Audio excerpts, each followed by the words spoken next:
Before we get started, there are some basic rules for all riders of this expedition. Please stay seated at all times. Let's be sure to keep your arms, legs, and hats in the vehicle at all times. Adults, please make sure your children are seated safely. You can take pictures. A photograph is a useful scientific tool, but please, no selfie sticks. Keep your eyes peeled for any dinosaur to modern animal connections. Report what you found back to the field site. Have a great adventure and safe travels. All right, here we go.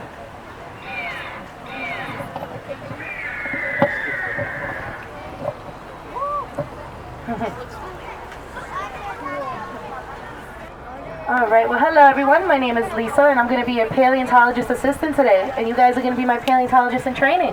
Together, we're going to unravel the secret lives of ancient dinosaurs. Now, paleontologists are scientists that study fossils, And we're about to see scenes that represent real fossil evidence that was brought to us by paleontologists so we can know what dinosaurs are doing back in their time.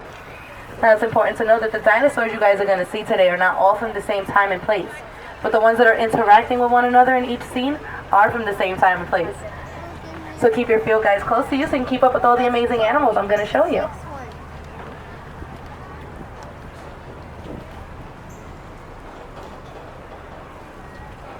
Alright, so just around that next corner over there, we're going to see our first dinosaur. And you guys are going to be pretty surprised when you see what kind of animal it is.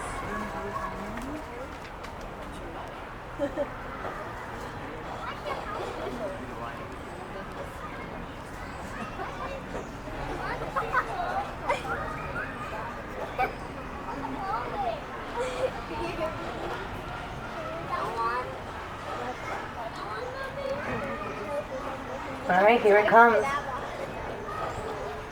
It's our ferocious, brightly colored pink flamingo.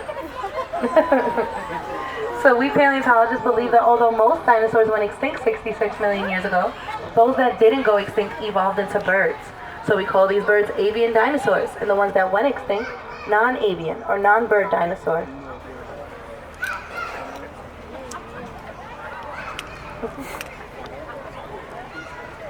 Now coming up here on the right is our birds of prey exhibit. We got our two bald eagles in the first cage. We got two snowy owls. Their names are Elsa and Hedwig. We have a condor named Gomez and a couple of vultures too. Now when you guys get off this tour and you want a better look at these birds, you guys can walk through here, okay? Now can you guys think of anything that these birds might have in common with dinosaurs? No? I can give you guys an easy one. They both lay eggs, right? Alright. Now you guys ready to think like paleontologists? Yes. Yes. Okay, here we go.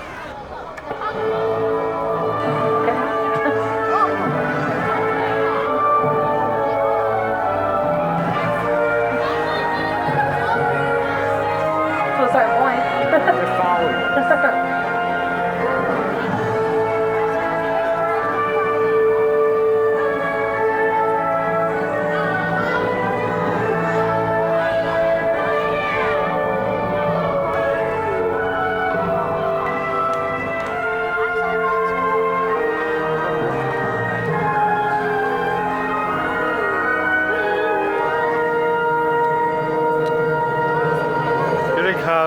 Alright everybody, just watch your elbows on the fence coming up here.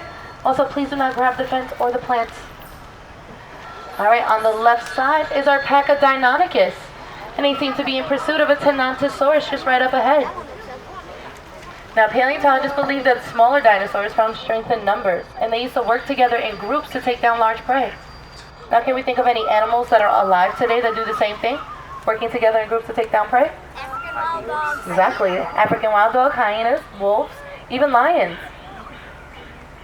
Now here's a fun fact. These fossils were found right here in the United States. It's pretty cool knowing that dinosaurs might have worked together, right? Some people can't even do that.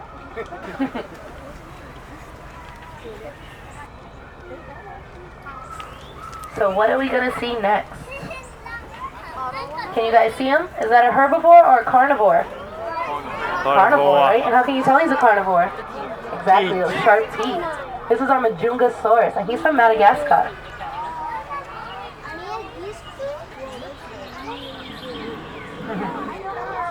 And on the left side is a family Majungasaurus. And it looks like a lucky day for these scavengers. They found a Repetosaurus carcass to scavenge. So much like today's Komodo dragons, these guys will take bites at each other while they share the carcass. Holy cow.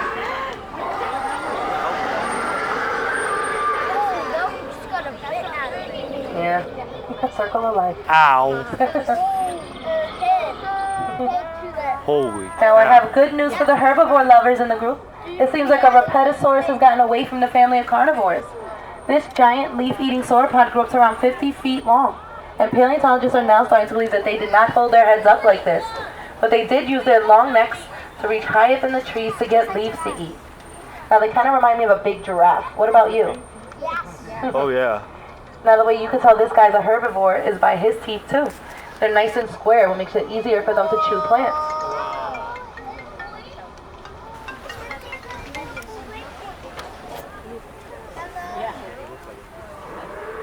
Now that sound you're hearing is our Pentaceratops herd. Now they might look familiar to you, and that's because they are relative to the Triceratops. But these guys have 5 horns, and Triceratops has 3. There's also an adorable little baby in this this herd. Now with all these big mouths to feed, they have to migrate soon for fresh food, much like American bison do today.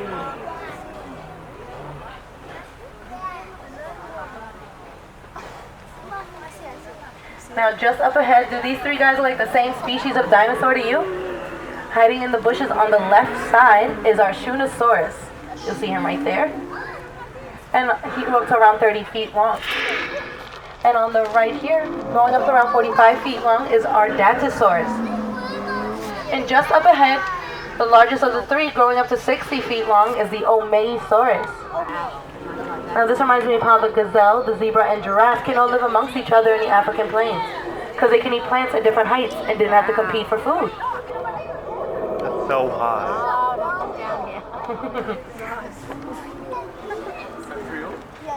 Now we're about to hear 2 Parasaurolophus calling out to each other. Paleontologists believe that they use that crest on their head to amplify their sound. They use these low notes, much like an elephant or a whale, to call out to each other from far distances, scare away predators, and to attract mates. And they kind of sound like Chewbacca. Exactly. Now speaking of crests, look at the crest on these Cosmoceratops coming up.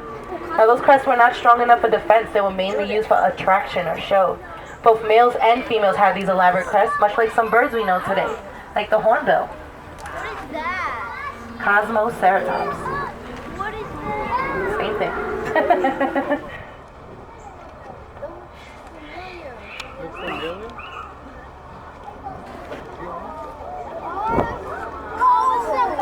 Fur. So those of you that can't really see on the left side, you guys can stand up for this part, because I know it's hard to see the eggs from there. Alright? So right here is the Maiasaura herd, and they raise their eggs in 8 colonies. They use rotting plant matter to incubate their eggs, much like the pink flamingos we've seen earlier. Now when the babies hatch from these eggs, they're actually very small and fragile, so they will eat that same rotting plant matter until they were big and strong enough to walk on their own and get food on their own. Now as for these 2 guys, these are our 2 troodons, and they're looking for eggs to scavenge. So you know what that means, right? They're trying to steal those eggs. But lucky for these babies, their parents are on guard, so there will be no eggs for these troodons anytime soon. Everybody's back in the seat? We're good to go? Yeah. Alright. I have a question for you guys. What's your favorite dinosaur? Triceratops. Triceratops? Yeah. Okay. Spinosaurus, cool. Well, those of you that like the T-Rex, I got a little surprise for you, and it's just around this corner. We got 2 of them, and it looks like a battle of the titans. 2 male Tyrannosaurus Rex or T-Rex fighting for dominance, much like male gorillas do today. Now, gorillas don't always get along, we don't always get along, and dinosaurs for sure do not always get along. Paleontologists actually found T-Rex fossils that had teeth marks on heads and faces, suggesting that these guys might have lived together in groups. Males and females also could have took bites at each other during courtship. Now that's quite the love bite. Now those T-Rex fossils are found in Mongolia, America, and Canada. And paleontologists are now starting to believe that the T-Rex actually had feathers. Now I also want to point out that the chicken is a descendant of the T-Rex. Think about that the next time you guys are eating chicken nuggets.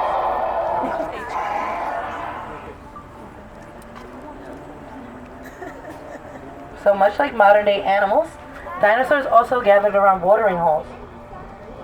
It was a nice place for, it was a nice food source and a water source. So right here on our right is our armored tarkia, and he's heading to the water for something to drink. And on the left side, resembling today's ostrich and covered in feathers, is our gallimimus. Now you guys want to wave at her? She might say hi back. Hey gallimimus. Hey. There she goes. Now watch out for these tail feathers. Now just up ahead, perched on some cow. rocks looking for fish to eat, is a pterosaurs. Now, pterosaurs are not dinosaurs. They're actually prehistoric flying reptiles, meaning that they're more closely related to lizards or snakes, and dinosaurs are more closely related to birds. So, like the pterodactyl is related to lizards, so they're not dinosaurs. Now, life around these watering holes is not always harmonious. Fossils can show injuries. And paleontologists found evidence of a violent encounter between an allosaurus